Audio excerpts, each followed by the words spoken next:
Hello दोस्तों, आज हम देखने वाले हैं एक बहुत ही बढ़िया मूवी एक्सप्लेनेशन जिसको देखकर आपको बहुत ही मज़ा आने वाला है। और आपको बता दें कि हमारे इस चैनल में जिसका नाम है रेंज मूवी, इसमें आपको हॉरर, ज़ॉम्बी और कई तरह के सस्पेंस वाले मूवी का एक्सप्लेनेशन देखने को मिलेगा। इसीलिए इस चैनल को अभी सब्सक्राइब करके बेल आइकन को प्रेस करके रख लीजिएगा। तो चलिए इस मूवी को शुरू करते हैं।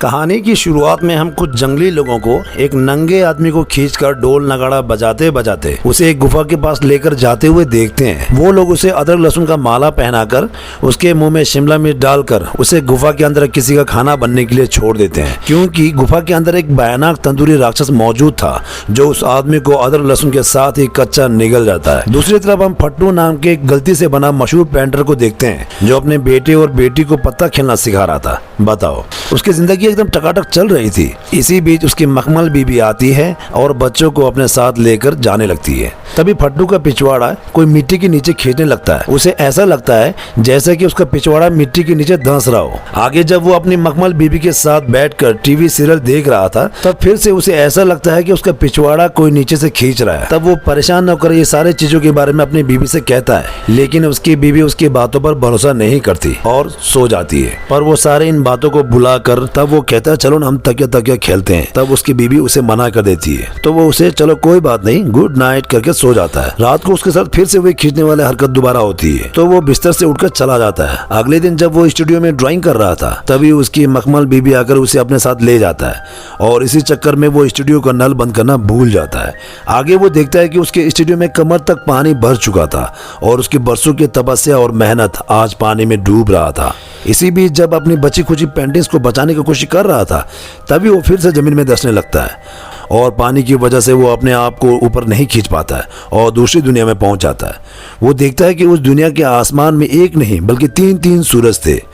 तभी वहां पर वही जंगली लंगोटधारी कबीले के लोग आते हैं जिनको हमने मूवी की शुरुआत में देखा था। फट्टू उनसे मदद मांगने के बारे में सोचता है, लेकिन लंगोटधारी कबीले के लोगों को देखकर वो उल्टा पीछे की तरफ खिसकने लगता है और तभी उसे कोई स्टूडियो में पानी से उठा लेता है। खैर, अपने स्टूडियो को खोकर फट्टू की तो दुनिया ही हिल गई थी। रात को वो घर पहुंचकर अपने मखमल बीबी के सामने अपना पूरा दुख का पिटारा खोलकर कहता है कि उसकी बरसों की तपस्या आज पानी में मिल गया है।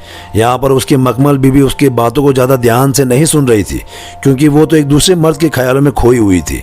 फट्टू जब उसे पूछता है कि वो किस ख्यालों में डूबी हुई है, तभी उसकी मखमल बीबी उसे सब कुछ सच सच बता देती है। वो उससे कहती है कि उसके ऑफिस के बॉस के साथ उसका टांका भिड़ा हुआ है और वो उससे प्यार करने लगी है। साथ ही साथ वो कहती है कि देखो फट्टू, मुझे तुम्हें देखकर कुछ भी महसूस नहीं होता, इसलिए मुझे तुमसे डिवोर्स चाहिए। ये बात सुनते ही फट्टू का तो सर के ऊपर से छत और पैरों के नीचे से जमीन खिसक जाती है, क्योंकि उसने एक ही दिन में अपने स्टूडियो के साथ साथ अपनी मखमल बीबी को भी खो दिया था। अगले दिन उसकी मखमल बीबी अपने बॉस को उससे मिलाने के लिए घर ले आती है। यहाँ पर उसका बॉस फट्टू से उसकी बीबी के हाथ मांगता है।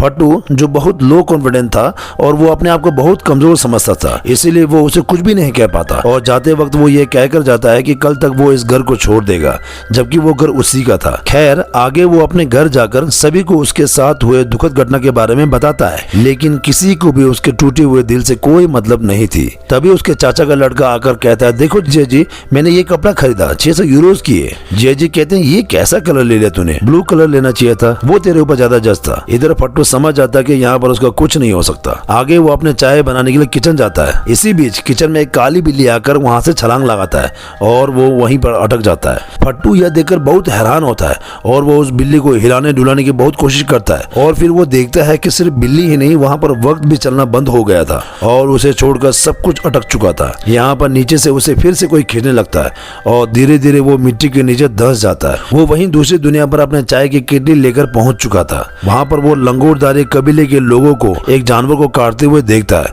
और उनके पास जाकर कहता है, एक्सक्यूज मी, क्या आप मुझे बता सकते हैं ये कौन सी जगह है जिसमें लंगोटधारी कबीले के लोग कहते हैं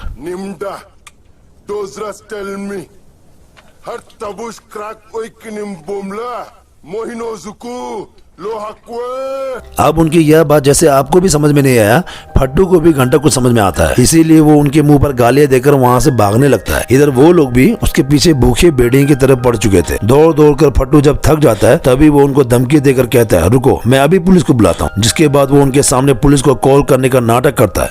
और इधर लंगोरदारे कबीले लोग खड़े खड़े ये देखकर सोच रहे थे कि ये क्या वस्तु है। खैर बलगम वहाँ से भागकर गुफा के अंदर चले जाता है, जहाँ वो सीधा अपने घर के छत को फाड़कर किचन के अंदर आ गिरता है। और ये आवाज सुनकर सभी रिश्तेदार किचन आकर उसे इस हालात में देखकर सोचते हैं कि बीबी के जाने के दुख में ये बेचारा बावला हो गया है। उन्हें यहाँ पर फट्टू के लिए नहीं बल्कि अपने घर के टूटे हुए छत को देखकर ज्यादा बुरा लग रहा था। आगे जब फट्टू अपने स्टूडियो पर पहुंचता है तभी वो देखता है कि उससे पैसे लेने के लिए बहुत सारे लोग आ पहुंचते हैं। दरअसल फट्टू ने सभी से कर्ज लिया था और कुछ पैसे स्टूडियो के इंस्टॉलमेंट के भी थे। इसी बीच फट्टू देखता है कि वहाँ पर सभी की जुबान में लगाम लग जाती है और सभी लोग पुतले की तरह स्टैचू बन जाते हैं। और फिर बलगम मिट्टी के नीचे दोबारा धंसने लगता है और इस बार वो दूसरी दुनिया पर एक टोकरी से बाहर निकलता है। वहाँ पर लंगोरदारी कबीले के लोग उसे देखकर तालियां बजाकर उसका स्वागत करते हैं। उस कबीले का टकला मुखिया बलगम को देखकर उससे कहता है, हे प्रभु उड़कर हमें अपनी शक्ति दिखाइए। अब वो लोग यहाँ पर इतना मस्का मारते हैं कि वो फूल कर तितलियों की तरह अपने हाथों को फैलाकर कूद पड़ता है और मुंह के बल गिरता है। और वो लोग उसे पकड़कर जोर जबरदस्ती एक हरा अंगूर खिलाते हैं जिससे वो उनकी बातों को समझ पाता है। इसके बाद वो लोग उसे उनके राजगद्दी में बैठाकर उसे कंधे में लाद कर अपने साथ लेकर जाते हैं।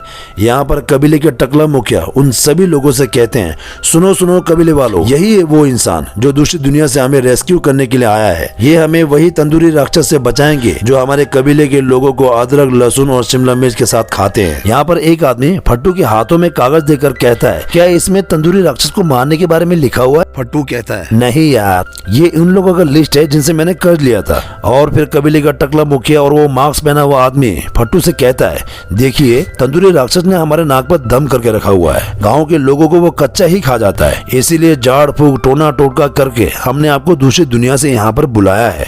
आपको हमारी मदद करनी होगी। ये सारा बात सुनकर फट्टू कहता है, मेरी जिंदगी में क्या कम मुसीबत है जो तुम लोग मुझे एक और मुसीबत में डाल रहे हो। ये कहकर वहाँ से जाने लगता है, लेकिन वो लोग उसे जाने नहीं देते और उसे उल्टा टांग कर तंदूरी राक्षस को मारने के लिए कहते हैं। फट्टू को भी अपना जान बचाने के लिए मजबूरन उन्हें हाँ कहना पड़ता है। रात को फट्टू जब इसके बारे में सोच रहा था तभी वो फिर से अपने स्टूडियो में आ पहुंचता है और वो वहां पर अपने साथ हुए इस घटना के बारे में किसी को कुछ भी नहीं बताता, क्योंकि वो जानता है कि उसे कोई रिस्पॉन्स नहीं मिलने वाला है। रात को वो अपने घर पर कसरत करता है और प्रोटीन खाना शुरू कर देता है ताकि वो उस तंदूरी राक्षस से लड़ सके। आगे वो फिर से दूसरी दुनिया में पहुंचकर लंगोरदारी कबीले के लोगों को उस गाँव को छोड़कर दूसरी गाँव में शिफ्ट होने के लिए बताता है। लेकिन कबीले के लोग उसके इस प्लान को मानना नहीं चाहते थे, क्योंकि उनका मानना था कि जो भी उस गांव के बॉर्डर को पार करेगा बिजली गिरने की वजह से उसकी मौत हो जाएगी। फट्टू जानता था कि ये सब कुछ बस एक अफवाह है, इसीलिए वो ही सबसे पहले बॉर्डर को पार करता है और उसे कुछ भी नहीं होता है। ये देखकर कबीले के सभी लोग उसके पीछे पीछे भेड़ की तरह चलने लगते हैं। आगे काफी देर तक चलने के बाद वो लोग जंगल के गहराई में पहुंच जाते हैं, जहाँ पर तंदूरी राक्षस के दो लोग आकर उन सभी को डराने धमकाने लगता है। फट्टू यहाँ पर अपनी कीमती शर्ट को उतार कर उन्हें अपनी बॉडी दिखाता है और उन दोनों के पास जाता है। वो दोनों यहाँ पर उसके काफी फिरकी लेते हैं और फिर उसे साइड करके कबीले के लोगों को पकड़ने के लिए जाते हैं। फिर फट्टू अपने स्वैग में आ जाता है और नाचते नाचते उनका सामना करने लगता है। वो उनके साथ लड़ते लड़ते हेल्प मी चिल्ला रहा था, जो कि लंगोरदारी कबीले के सभी लोग सुनते हैं। लेकिन बदकिस्मती से कबीले के किसी लोगों ने भी इंग्लिश का 3 महीना का कोर्स भी नहीं किया था, इसलिए उन्हें उसकी बात घंटे भी समझ में नहीं आता।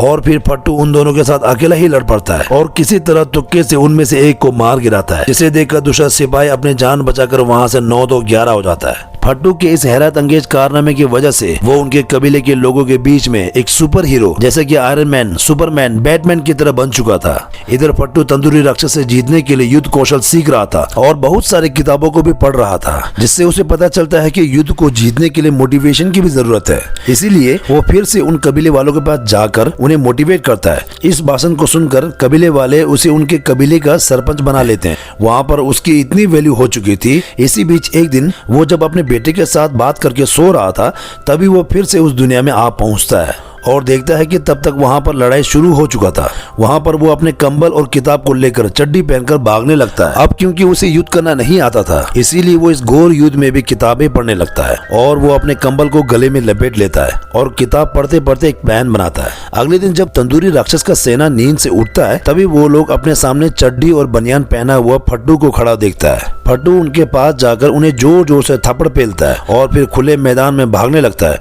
उनके पीछे पीछे तंदूरी राक्षस की सेना भी आ रहे थे। अब खुले मैदान में आकर वो एक लकड़ी के टुकड़े के अंदर घुस जाता है और इधर लंगोटधारी कबीले के लोग दूर से उन सभी सिपाहियों के ऊपर तीर से हमला करके उन्हें जान से मार डालते हैं।